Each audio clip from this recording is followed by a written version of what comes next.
அன்பார்ந்தவர்களே, இன்று நாம் கிறிஸ்து அரசர் பெருவிழாவை கொண்டாடுகிறோம்.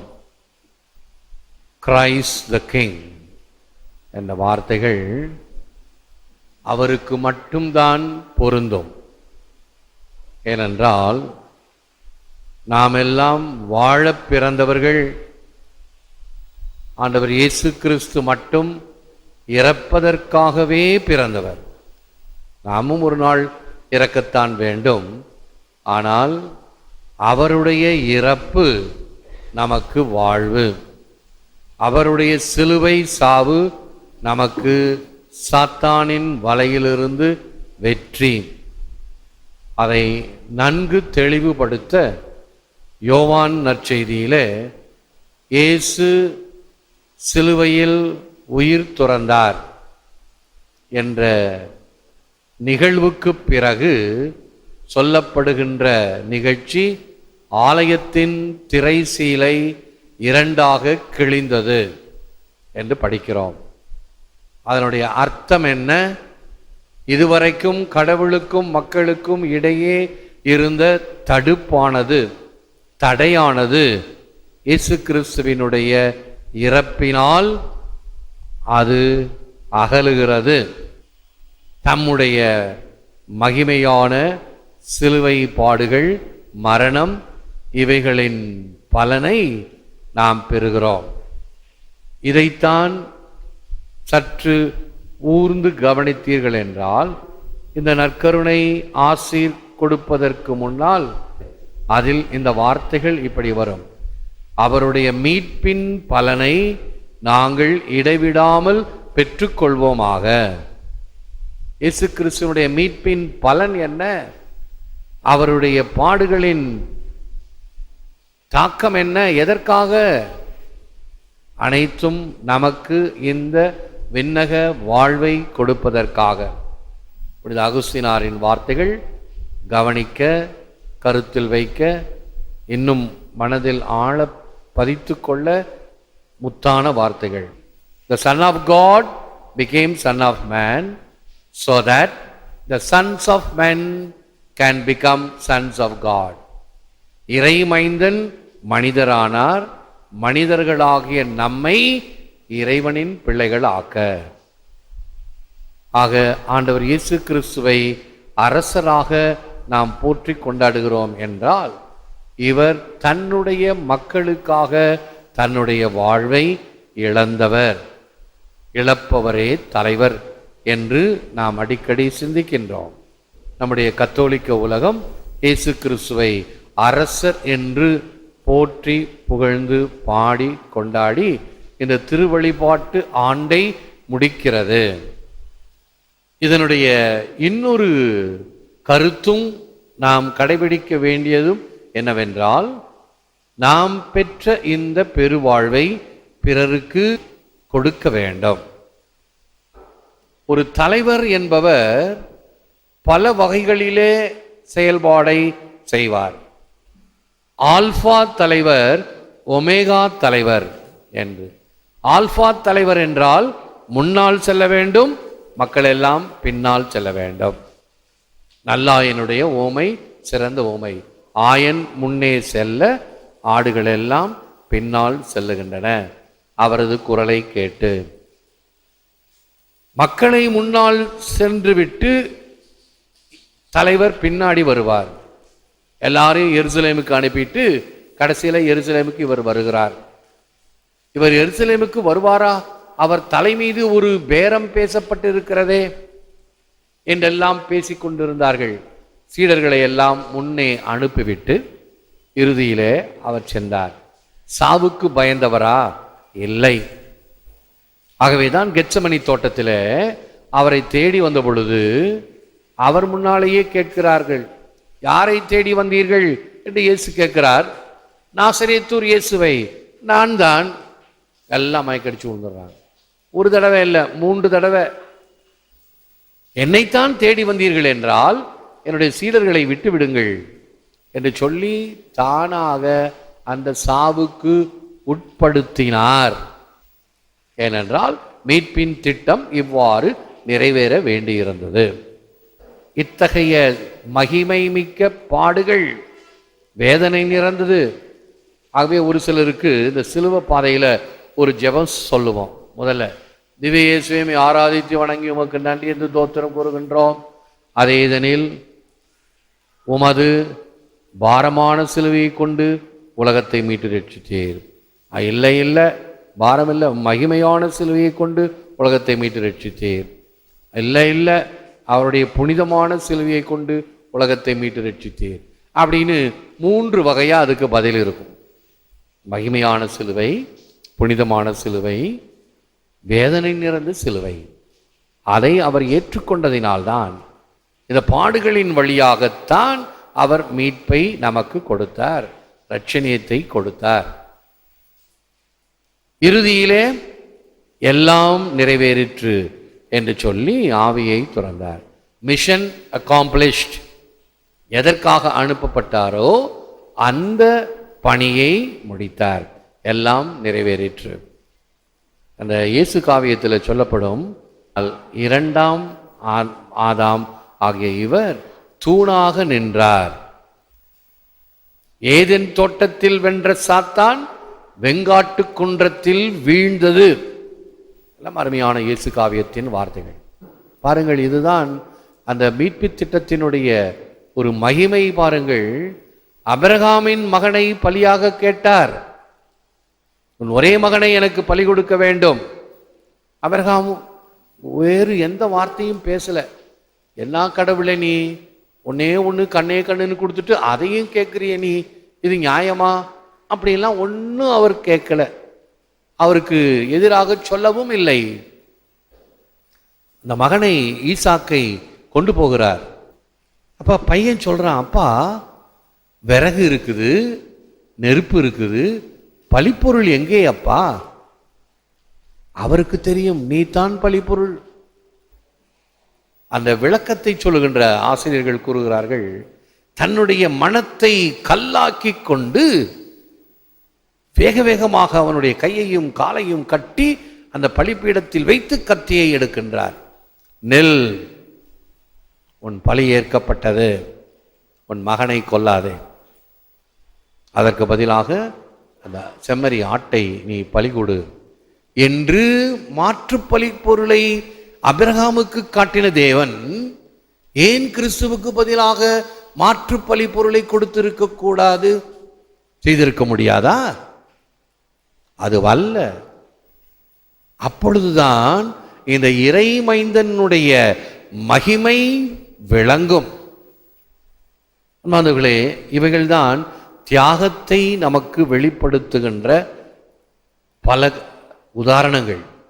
இவைகளுக்கெல்லாம் மேலானதாக நம்ம ஆண்டவர் இயேசு கிறிஸ்து இருக்கின்றார்.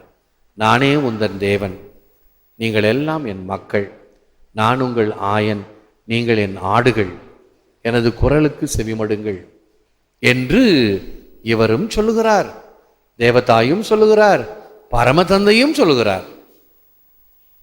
தேவதாய் என்ன சொல்லுகிறாங்க? அவர் சொல்வதுபடி செய்யுங்கள் என்று சொன்னார் அல்லவா கானாவூர் திருமணத்தில். அவர் சொல்வதுபடி செய்யுங்கள். தண்ணீர் திராட்சை ரசமானது. The water saw its creator and blushed. அருமையான கவிதைத்தனமான வார்த்தைகள். The water saw its creator and blushed. தண்ணீர் தன் கர்த்தரை கண்டு நாணியது, சிவந்தது, ரசமாக மாறியது. ஆக தன்னுடைய உடலையும் இரத்தத்தையும் நமக்கு உணவாக பானமாக தந்து, உங்களை திக்கற்றவர்களாக விடமாட்டேன், உங்களோடு என்றும் இருப்பேன் என்று சொல்லுகின்ற ஆண்டவரின் வார்த்தைகளை நாம் ஒவ்வொரு நாளும் இந்த நற்கருணை ஆராதனை பொழுது நம் உள்ளத்தில் வைத்து அவருக்கு என்றும் துதி, தோத்திரம், புகழ், மகிமை உண்டாக நம்முடைய வாழ்வை அர்ப்பணிப்போம். நம் வீடுகளிலே அவருக்கு ஒரு மேலான இடத்தை கொடுக்க வேண்டும். ராஜாதி ராஜனே பாடினாங்க, அதில் 3வது அடி இருக்குது. தேசமெல்லாம் உமது புகழை பாட, தேசமெல்லாம் உம்முடைய நாமத்தை அறிவிக்க ஆண்டவரே நாங்கள் முயற்சி எடுப்போம். ஆக வல்லமையாக ஆண்டவரை நாம் பிறருக்கு கொடுப்போம். பெற்ற பெருவாழ்வை பிறருக்கு கொடுப்பது என்பது நம்முடைய கடமை.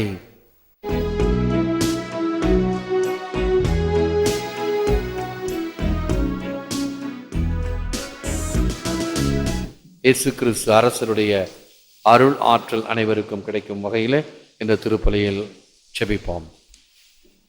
முதல் வாசகம். மானிட மகனின் ஆட்சி உரிமை என்றும் உள்ளதாகும். இறைவாக்கினர் தானியேல் நூலிலிருந்து வாசகம். அந்நாள்களில் இரவில் நான் கண்ட காட்சியாவது, வானத்தின் மேகங்களின் மீது மானிட மகனை போன்ற ஒருவர் தோன்றினார். இதோ தொன்மை வாய்ந்தவர் அருகில் அவர் வந்தார். அவர் திருமுன் கொண்டு வரப்பட்டார். ஆட்சியுரிமையும் மாட்சியும் அரசும் அவருக்கு கொடுக்கப்பட்டன.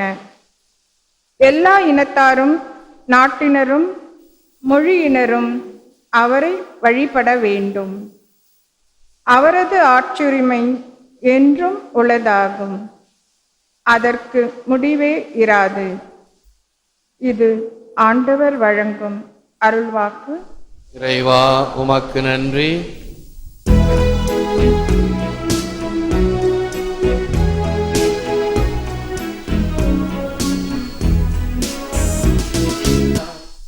ஆண்டவர் ஆட்சி செய்கின்றார்.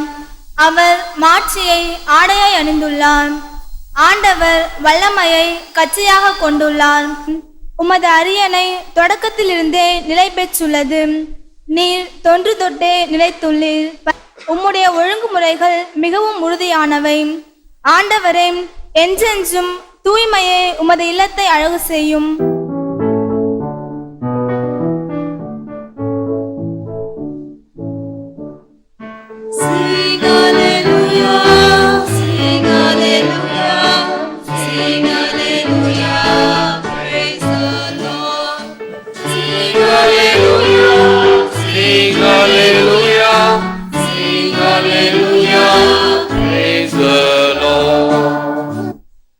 ஆண்டவர் உங்களோடு இருப்பாராக.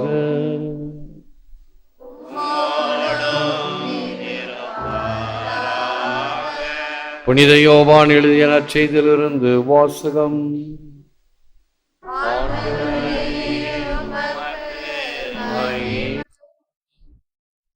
அக்காலத்தில் பிலாத்து மீண்டும் ஆளுநர் மாளிகைக்குள் சென்று இயேசுவை கூப்பிட்டு அவரிடம், நீ யூதரின் அரசனா என்று கேட்டான்.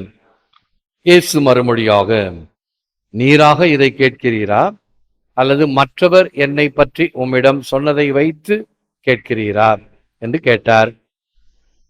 அதற்கு பிலாத்து, நான் ஒரு யூதனா என்ன? உன் இனத்தவரும் தலைமை குருக்களும் தானே உன்னை என்னிடம் ஒப்புவித்தார்கள். நீ என்ன செய்தாய் என்று கேட்டான். இயேசு மறுமொழியாக, எனது ஆட்சி இவ்வுலக ஆட்சி போன்றது அல்ல. அது இவ்வுலக ஆட்சி போன்றதாய் இருந்திருந்தால் நான் யூதர்களிடம் காட்டிக் கொடுக்கப்படாதவாறு என் காவலர்கள் போராடி இருப்பார்கள். ஆனால் என் ஆட்சி இவ்வுலக ஆட்சி போன்றது அல்ல என்றார். பிலாத்து அவரிடம், அப்படியானால் நீ அரசன்தானோ என்று கேட்டான். அதற்கு இயேசு, அரசன் என்று நீர் சொல்லுகிறீர். உண்மையை எடுத்துரைப்பதே என் பணி. இதற்காகவே நான் பிறந்தேன், இதற்காகவே உலகிற்கு வந்தேன். உண்மையை சார்ந்தவர் அனைவரும் என் குரலுக்கு செவி சாய்க்கின்றனர் என்றார். இது கிறிஸ்து வழங்கும் வாழ்வு தரும் நற்செய்தி. கிறிஸ்துவே, உமக்கு புகழ். My kingship is not of this world. என் ஆட்சி இவ்வுலக ஆட்சி போன்றது அல்ல. இயேசுவில் அன்பார்ந்த சகோதர சகோதரிகளே, அன்பார்ந்த பிள்ளைகளே, அன்பார்ந்த தொலைக்காட்சி நேய விசுவாசிகளே, நற்கருணை ஆராதனையின் பொழுதே ஒரு மறையுரை கொடுத்தேன். இப்பொழுது ஒரு மறையுரை. ஆண்டவருடைய வார்த்தையை கேட்பதற்கு வந்தமா முடிச்சோமா போனோமா அப்படின்னு இல்லாம இந்த மாதிரி கொடுக்கும் பொழுது சலிப்பு தட்டுகிறது. ஆனால் சலிப்பு தட்டாமல் கேட்கக்கூடிய ஒரு மனநிலையை உருவாக்கிக் கொள்வோம். அதனுடைய வார்த்தைகள். இன்று கிறிஸ்து அரசரை பற்றி ஏற்கனவே சொன்னேன். அந்த இயேசுவை சாட்டையால் அடிக்கப்பட்ட இடம் அந்த வியா தொலரோசா என்ற குறுகிய அந்த பாதையில ஒரு இடம் இருக்குது. கீழே எல்லாம் கருங்கல் தர, ஒரு கருங்கல் தூண் இருக்கும். அதுல தான் இயேசுவை கட்டி வச்சு 40 சாட்டையடிகள் கொடுக்கப்பட்டது. இன்றைக்கும் இருக்கு. இவங்களை பற்றியெல்லாம் நேற்று சொன்னேன். அவளை திருப்பி இன்றைக்கு வேண்டாம். இன்னும் மாற்று கருத்தாக பார்க்கலாம். நெறி பிறழ்ந்த வாழ்வும் நீதிக்கு புறம்பான வாழ்வும் கிறிஸ்துவின் ஒளியிலே தெளிவாக தெரியும். தேர்ந்து கொண்டவன் வருந்த முடியும், வருந்துபவன் திருந்த முடியும். வாழ்க்கையிலே கிறிஸ்து இருந்தால் ஒளி, வாழ்க்கையிலே கிறிஸ்து இறந்தால் இருள். யானை தண்ணி குடிக்க போகும் பொழுது தும்பிக்கையில ஒரு அலசிட்டு அப்புறம் தான் குடிக்கும். தெளிந்த தண்ணீரில் அதனுடைய உருவம் தெரியும். அதனுடைய உருவத்தை பார்க்கறதுக்கே அதுக்கு பயம். ஆகவே இப்படி தண்ணியை குழப்பிட்டு தண்ணி குடிக்குமா?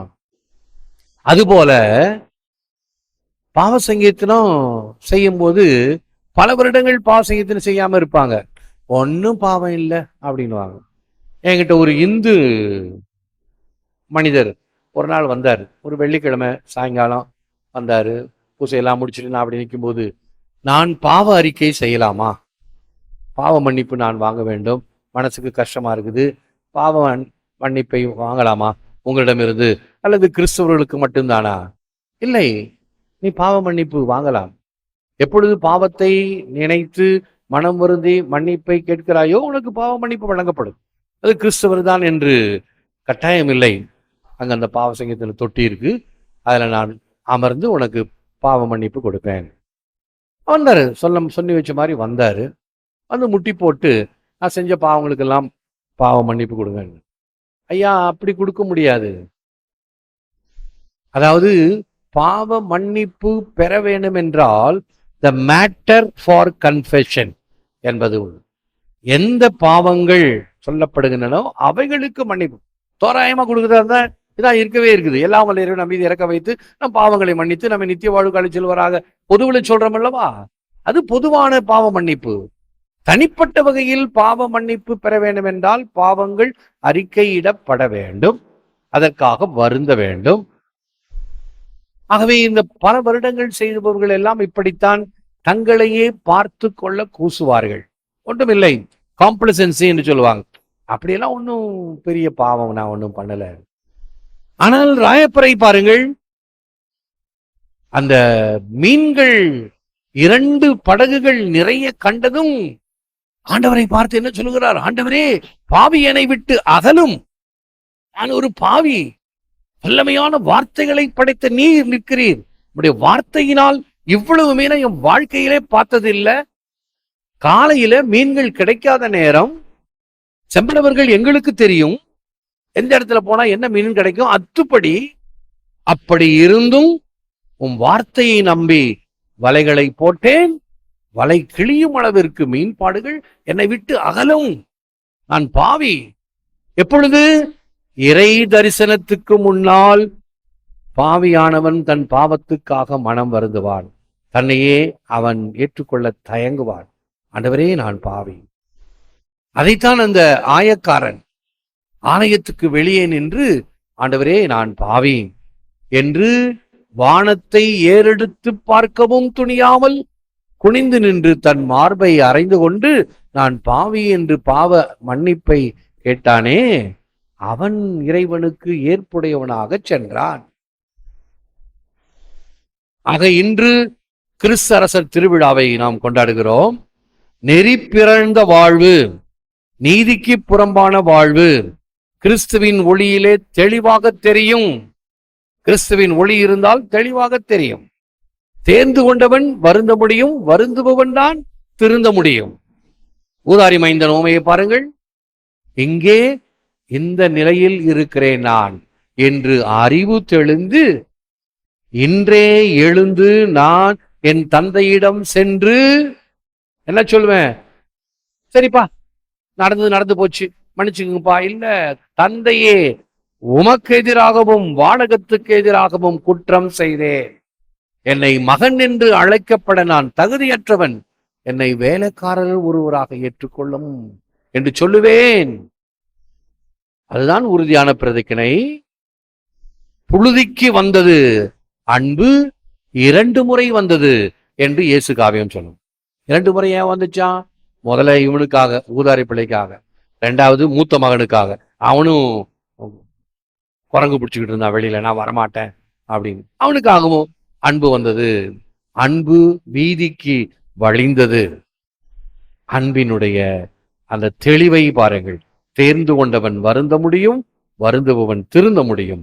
வாழ்க்கையிலே கிறிஸ்து இருந்தால் ஒளி, வாழ்க்கையிலே கிறிஸ்து இறந்தால் இருள். கிறிஸ்து அரசருடைய மக்களாக இருந்தால் எப்படி இருக்க வேண்டுமாம்? மரம் தனக்காக பழுப்பதில்லை, ஆறு தனக்காக ஓடுவதில்லை, சான்றோர் தமக்காக வாழ்வதில்லை. நன்மைக்கு நன்மை உலக வழக்கம், தீமைக்கும் நன்மை சான்றோர் வழக்கம். இதுதான் உண்மையான ஒரு வாழ்க்கையினுடைய பிடிமானம். இப்படிப்பட்ட வாழ்க்கைதான் கிறிஸ்து அரசர் நம்மிடமிருந்து எதிர்பார்க்கின்றார். ஏனென்றால் அவர் அனைத்தையும் நமக்காக இழந்தவர். இழப்பவரே தலைவர்.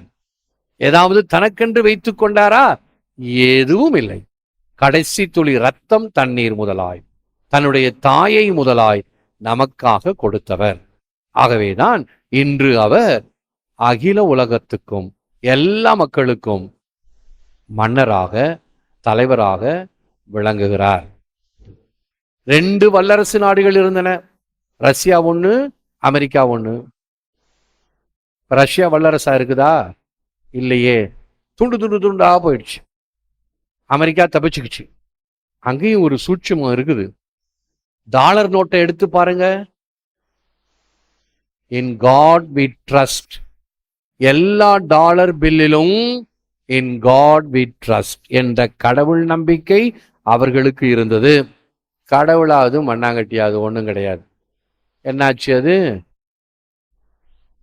இப்ப ரஷ்யாவில் மூடப்பட்ட கோவில்கள் திறக்கப்பட்டு இருக்கின்றன, மூடப்பட்ட குருமடங்கள் திறக்கப்பட்டு இருக்கின்றன. இப்பொழுதுதான் அவங்களுக்கு கண்ணு திறந்திருக்குது, ஒளியை பார்க்க. சரித்திரம். ஆகவே கடவுள் வந்த காலத்தை அறிந்திடாத எருசலேமே, படையெடுத்து பகைவர் உன்னை தரையின் மட்டமாக்கிடுவார், கல்லின் மீது கல்லில்லாமல் காலம் உன்னை சீர்குலைக்குமே என்று சொல்லி எருசலேம் நகரை நோக்கி முத்துதிர்த்த எமேசுவே சரணமே. வந்த நேரத்தில் எல்லாம் நீ கோட்டை விட்டுட்டியே. வேதத்தில் சொல்லப்படுகிறது, நீ பெருமை என்று கருதிய அந்த ஆலயம் தரைமட்டமாக்கப்பட்டு ஏற்கொண்டு உழுவேன். நடந்தது. ஆகவே அன்பு மக்களே, இவைகள் எல்லாம் வேதத்தில் நமக்கு சொல்லப்படுகின்ற வார்த்தைகள். இவைகளை நாம் உணர்ந்து அந்த அன்பு தேவனுக்கு, அவருடைய அன்புக்கு கட்டுப்பட்டவர்களாக வாழ செபிப்போம்.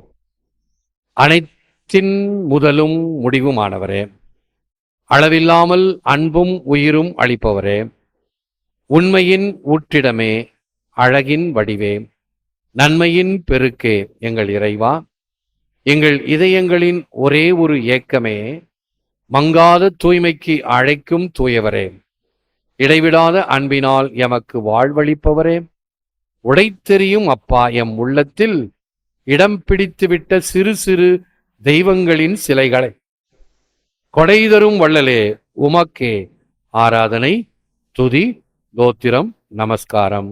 ஆமென்.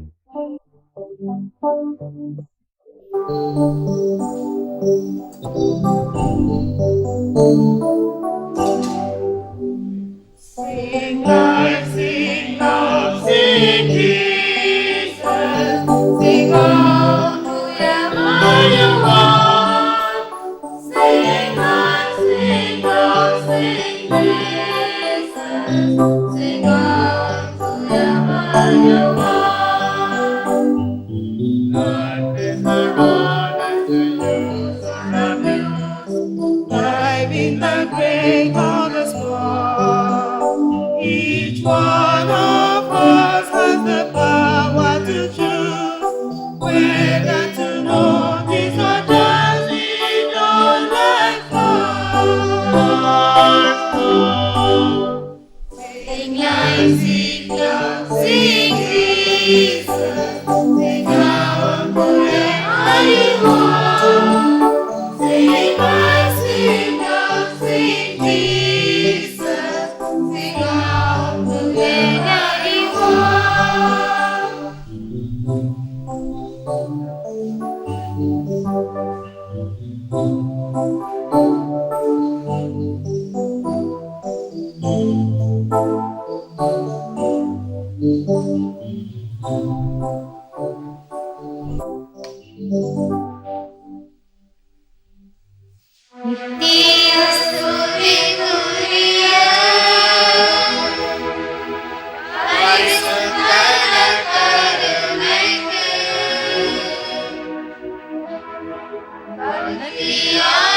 பிதாசுதன் பசுத்த ஆவியின் பெயராலே இயேசுவே புகழ், மரியே வாழ்க.